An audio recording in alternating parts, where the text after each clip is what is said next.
Hello friends, welcome back to my channel. मैं हूं आपकी फ्रेंड वर्षा। फ्रेंड्स, आज की इस वीडियो में हम बीएड एंट्रेंस एग्जाम के कॉमर्स के 2016 के प्रीवियस पेपर के बारे में डिस्कस करेंगे। फ्रेंड्स, इसमें हम 76 क्वेश्चन से स्टार्ट करेंगे। स्टार्टिंग के 25 क्वेश्चंस हमने अपनी प्रीवियस वीडियो में अपलोड कर दिए हैं, तो अभी तक आपने नहीं देखा है तो आप मेरे चैनल पे जाके उसको देख लीजिए। चलिए फ्रेंड्स, वीडियो को स्टार्ट करते हैं। फर्स्ट क्वेश्चन है हमारा, बैंक का सामान्य कार्य कौन सा है? साधारण ऋण, पत्र मुद्रा का निर्गमन करना, नगद साख या फिर ऋण के रूप में उधार देना।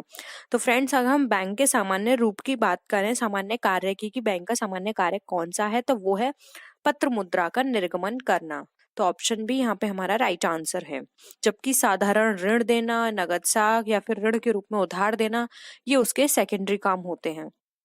नेक्स्ट है, भारत में सहकारी समिति अधिनियम कब पारित हुआ था? वर्ष 1901 में, वर्ष 1904 में, वर्ष 1903 में या फिर वर्ष 1905 में। तो फ्रेंड्स, सहकारी समिति अधिनियम की बात करें इसके पारित होने की, तो ये पारित हुआ था वर्ष 1904 में। तो ऑप्शन बी यहाँ पे हमारा राइट आंसर है। नेक्स्ट है, इनमें से कौन सी मांग की लोच की श्रेणी नहीं है?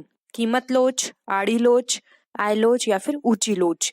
तो फ्रेंड्स, अगर हम मांग की लोच की बात करें, जिसको हम बोलते हैं इलास्टिसिटी ऑफ डिमांड, तो फ्रेंड्स अगर इसकी बात करें तो ये है ऊंची लोच। ये कोई इसकी श्रेणी नहीं है, जबकि प्राइस इलास्टिसिटी, हमारी क्रॉस इलास्टिसिटी और इनकम इलास्टिसिटी ये इसके टाइप्स हैं। ऊंची लोच हमारा किसी भी तरह की टाइप्स नहीं है। तो ऑप्शन डी यहाँ पे हमारा राइट आंसर है। नेक्स्ट क्वेश्चन पे मूव करते हैं। केंद्रीय सहकारी बैंक का मुख्य कार्य होता है। अब हमें बताना है कि जो केंद्रीय सहकारी बैंक होती है उनका क्या मुख्य कार्य होता है। फर्स्ट ऑप्शन है जन निरपेक्ष प्राप्त करना, क्षेत्रीय व्यवस्था को प्रोत्साहित करना, ग्रामीण साख सुविधा का प्रदान करना या फिर उपभोक्ताओं को ऋण देना। तो फ्रेंड्स, अगर केंद्रीय सहकारी बैंक का मुख्य कार्य की बात करें तो इसका ऑप्शन सी यहाँ पे हमारा राइट आंसर है। इसका मुख्य कार्य होता है जो ग्रामीण है उनको साख सुविधा प्रदान करना। तो ऑप्शन सी राइट आंसर है। नेक्स्ट है, रिजर्व बैंक की स्थापना कब हुई? तो हमें बताना है वर्ष 1901 में, वर्ष 1919 में, वर्ष 1935 में या वर्ष 1939 में। तो फ्रेंड्स, यहाँ पर हम बात करें रिजर्व बैंक ऑफ इंडिया की, जिसको हम रिजर्व बैंक भी बोलते हैं, तो इसकी स्थापना हुई थी हमारी वर्ष 1935 में, जबकि 1949 में ये नेशनलाइज्ड हुआ था। तो यहाँ पे ऑप्शन सी यहाँ पे हमारा राइट आंसर है। नेक्स्ट क्वेश्चन पे मूव करते हैं। जब किसी वस्तु की मांग में थोड़े परिवर्तन से मांग में घट बढ़ हो जाती है तो उसे क्या कहते हैं? यानी कि कोई भी वस्तु की कीमत में अगर चेंजेस आ रहे हैं तो उसकी मांग में भी कमी आ जाएगी या फिर बढ़ जाएगी, तो उसे क्या कहेंगे? अधिक लोचदार मांग, पूर्णतया लोचदार मांग, पूर्णतया बेलोचदार मांग या फिर अधिक बेलोचदार मांग। तो फ्रेंड्स, अगर किसी भी तरह के प्राइस में चेंजेस आ रहे हैं तो उसमें उसके अकॉर्डिंग हमारे डिमांड में भी चेंजेस आ रहे हैं, तो ये हमारी कहलाती है पूर्णतया लोचदार मांग। तो ऑप्शन बी यहाँ पे हमारा राइट आंसर है। अब हम नेक्स्ट क्वेश्चन पे आते हैं।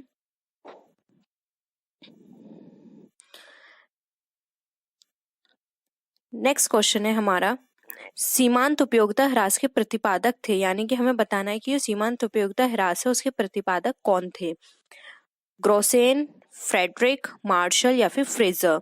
तो फ्रेंड्स, सीमांत जिसको हम मार्जिनल यूटिलिटी भी बोलते हैं, तो इसके जो प्रतिपादक थे वो थे ग्रोसेन। तो ऑप्शन ए यहाँ पे हमारा राइट आंसर है।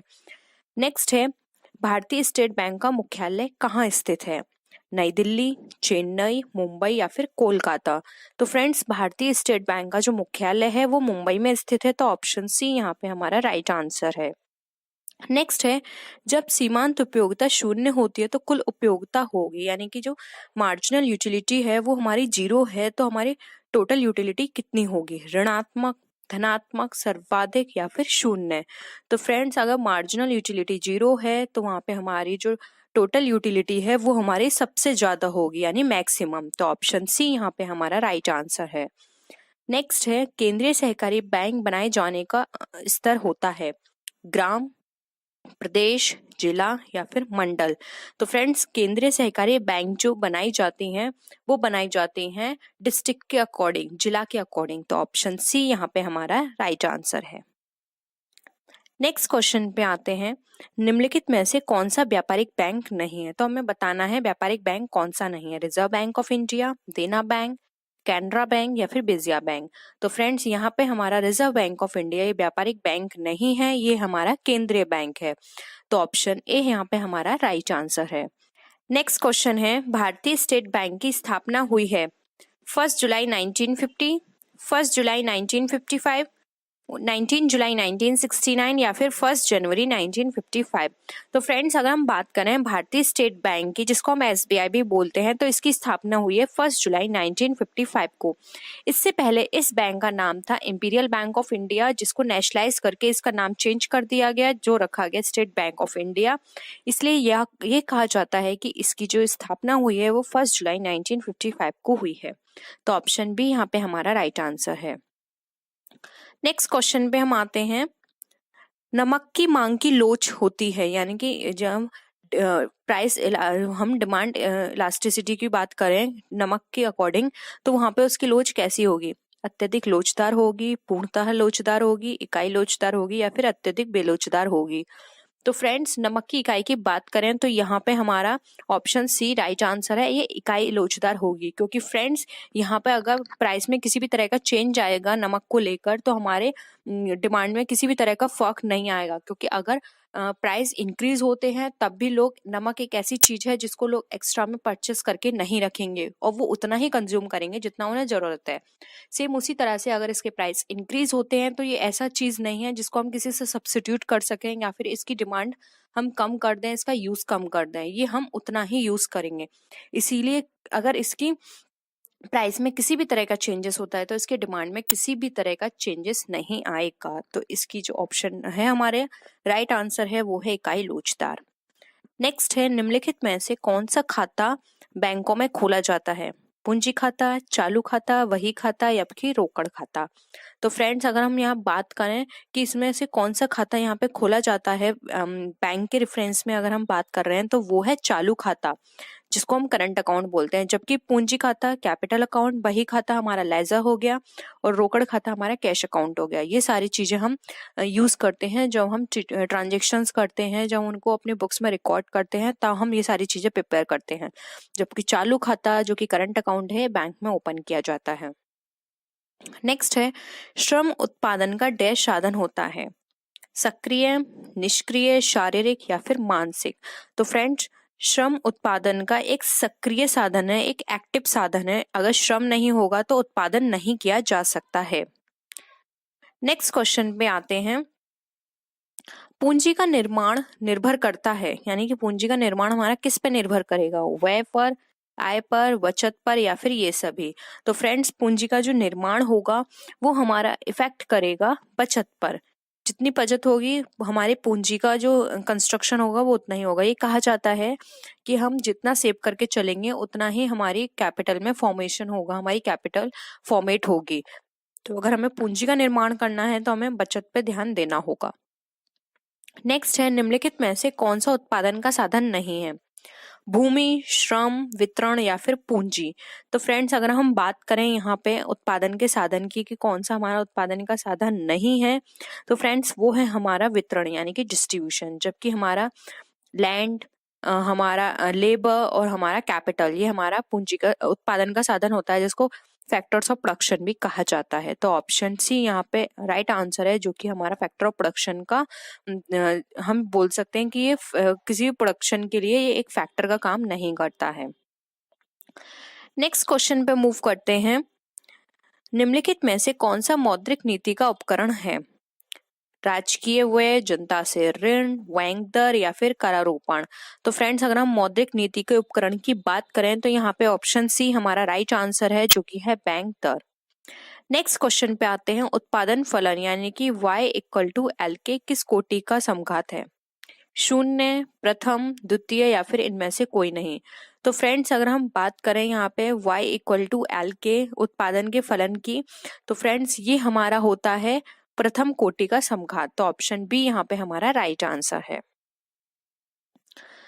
नेक्स्ट है, अर्थशास्त्र अध्ययन का प्रथम बिंदु है उत्पादन, उपभोग, सीमितता या फिर वितरण। तो फ्रेंड्स, अर्थशास्त्र अध्ययन की बात करें तो इसका अध्ययन हमारा सबसे पहले स्टार्ट होगा उत्पादन से। तो ये उत्पादन हमारा अर्थशास्त्र अध्ययन का प्रथम बिंदु कहलाता है, क्योंकि अगर हम अर्थशास्त्र की इकोनॉमिक्स की बात कर रहे हैं तो सबसे पहले हमें प्रोडक्शन की बात करनी होगी। नेक्स्ट क्वेश्चन पे आते हैं। रिकार्डो के लगान सिद्धांत के अनुसार लगान क्या करती है? कीमत का निर्धारण करता है, उत्पादन लागत का एक अंश होता है, कीमत द्वारा निर्धारित होता है, या फिर उत्पत्ति के समस्त साधनों को प्राप्त करता है। तो फ्रेंड्स, अगर हम बात करें रिकार्डो के लगान सिद्धांत के अनुसार, तो फ्रेंड्स ये हमारा कीमत द्वारा निर्धारित होता है। तो फ्रेंड्स, जो लगान हम मिलेगा या फिर लगान का अगर हम बात करें रिकार्डो के अकॉर्डिंग, तो इन्होंने बताया कि कीमत द्वारा निर्धारित किया जाता है। तो ऑप्शन सी यहाँ पे हमारा राइट आंसर है। नेक्स्ट क्वेश्चन है, भारत में चार्टेड अकाउंटेंट अधिनियम कब बनाया? वर्ष 1949, वर्ष 1914, वर्ष 1975 या फिर वर्ष 1960 में? तो फ्रेंड्स, भारत में अगर चार्टेड अकाउंटेंट एक्ट की बात करें तो ये बनाया गया था वर्ष 1949 में। तो ऑप्शन ए यहाँ पे हमारा राइट आंसर है। नेक्स्ट क्वेश्चन है, कंपनी अंकेक्षक उत्तरदायी होता है संचालकों के प्रति, अंशधारियों के प्रति, जनता के प्रति या फिर लेनदारों के प्रति? तो फ्रेंड्स, कंपनी अंकेक्षक हमारा उत्तरदायी होता है अंशधारियों के प्रति। तो ऑप्शन बी यहाँ पे हमारा राइट आंसर है। नेक्स्ट क्वेश्चन है, निम्न में से कौन सा अंकेक्षक वर्ष चलता है? अंतरिम अंकेक्षक, पूर्ण अंकेक्षण, चालू अंकेक्षण या फिर वार्षिक अंकेक्षण? तो फ्रेंड्स, अगर हम अंकेक्षण वर्ष भर चलने की बात करें तो वो हमारा कहलाया जाएगा चालू अंकेक्षण, यानी कि कंटिन्यू ऑडिटिंग कहलाया जाएगा, जो कि हम होल पीरियड या फिर हम कहें होल ईयर के लिए हमारा ये चलेगा। नेक्स्ट क्वेश्चन है, निम्नलिखित में से कौन सा खाता व्यक्तिगत खाता नहीं है? पूंजी खाता, बैंक खाता, रोकड़ खाता या फिर ख्याति खाता? तो फ्रेंड्स, अगर हम यहाँ पर बात कर रहे हैं व्यक्तिगत खाते का नहीं है तो वो है हमारा रोकड़ खाता। ये हमारा व्यक्तिगत खाता नहीं है। और बाकी ऑप्शंस में हमारे पूंजी खाता, बैंक खाता, ख्याति खाता, ये हमारा व्यक्तिगत खाता है। तो ऑप्शन सी यहाँ पे हमारा राइट आंसर है। तो फ्रेंड्स, ये थी हमारी आज की वीडियो। 2016 के हमने पेपर की बात की। 2016 में आपसे यही क्वेश्चंस पूछे गए थे। तो आई होप आपको सभी क्वेश्चंस क्लियर होंगे। किसी भी तरह की कोई भी प्रॉब्लम हो तो आप नीचे कमेंट सेक्शन में लिख सकते हैं। आप मुझे मेरे फेसबुक पेज या फिर मेरे इंस्टाग्राम पर मुझे फॉलो कर सकते हैं। और किसी भी तरह की कोई भी डाउट हो तो आप यहाँ पर या फिर फेसबुक पेज पर अपने डाउट को वहाँ पे पूछ सकते हैं। तो फ्रेंड्स, नेक्स्ट वीडियो में हम फिर मिलते हैं और भी अच्छी वीडियोस के साथ। तब तक के लिए बाय बाय।